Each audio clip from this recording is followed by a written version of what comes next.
Britain অস্বীকার করেছে বিলাত দেবে না অনুমতি নেওয়ার জন্য। আমেরিকা বলেছে দেবে না, কোন দেশ রাজি হয়নি। ভারত যদিও এখন পর্যন্ত অফিসিয়ালি রাজি হয়নি, এখন পর্যন্ত সেখানেই আছে। ওখান থেকে এখন শুরু করেছেন নতুন এক চক্র। যখন মানুষের সামনে দাঁড়াতে পারে না, এখন আমাদের হিন্দু ভাইদেরকে ঢাল হিসেবে আগে বাড়ায় দিতে চায়। এটাই হচ্ছে তাদের একটা কৌশল, খেলা, অপচেষ্টা। যখনই তারা হারতে থাকবে, যখনই আপনার জনগণ তাদের কাছে মুখ ঘুরে দিবে, নির্বাচনে হেরে যাবে, আন্দোলনে হেরে যাবে, তখন তারা বলবে যে হিন্দু ভাইদের উপর অত্যাচার হচ্ছে, নির্যাতন হচ্ছে।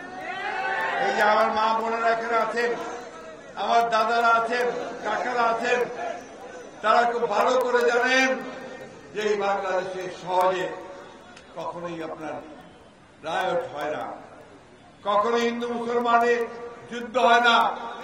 দিনের পর দিন, হাজার বছর ধরে এই মাটিতে, এই বাংলাদেশে আমরা হিন্দু মুসলমান বৌদ্ধ খ্রিস্টান একসাথে একটা গাছে অনেক ফুলের মতো ফুটে রয়েছি, তাই না বন্ধুগণ? আমরা পরস্পরের ঈদে, পার্বণে, দুর্গা পূজায় সবাই যাই না? যাই। তাদের বাসায় গিয়ে আমরা বাতাসা খাই। আমার বাতাসা ঈদের দিন এসে তারা ক্ষীর খায়, পায়েস খায়, আপনার সেমাই খায়, তাই না? এই সম্পর্ক আমাদের। সেখানে এরা ফটো ধরাতে চায়, তার প্রমাণ করতে চায় যে বাংলাদেশ এখানে হিন্দু সম্প্রদায়ের উপর অত্যাচার করছে, নির্যাতন। এমন ভাবে এটাকে ছড়াতে চায় যে ছড়িয়ে তারা আন্তর্জাতিকভাবে বাংলাদেশকে প্রতিপন্ন করতে চায়। আমাদের কথা খুব পরিষ্কার, রাজনৈতিক যখন পট পরিবর্তন হয় তখন একটা টালমেল হয়, গোলযোগ হয়। সেই গন্ডগোলটা কোনদিনই ধর্মীয় নয়, সেটা রাজনৈতিক। ধরেন যে লোকটা আওয়ামী লীগ করে, সে হিন্দু হতে পারে, মুসলমান হতে পারে, তার বাড়িতে হঠাৎ করে একটা আক্রমণ হতে পারে, এই দেশে সেটা হয়।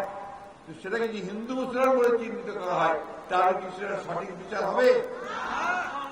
কারণ যখন মুসলমান নেতাদের বাড়িতে আক্রমণ হয় তখন তো তার কথা কেউ বলে না, তখন তো তার কথা কেউ বলে না। হিন্দু মুসলমান আলাদা নয়, রাজনীতি আলাদা হতে পারে, কিন্তু ধর্মীয় কোন বিভেদ এখানে নাই। আমরা খুব পরিষ্কার করে বলতে চাই যে এই ধরনের অপচেষ্টা আপনারা করছেন, আপনাদের উদ্দেশ্য ভালো না, উদ্দেশ্য খারাপ। আপনারা বাংলাদেশে আবার একটা অস্থিতিশীল পরিবেশ সৃষ্টি করতে চান। আপনারা ভুলে যাবেন না যে আপনাদের নেত্রী দেশ ছেড়ে পালিয়ে যেতে বাধ্য হয়েছে।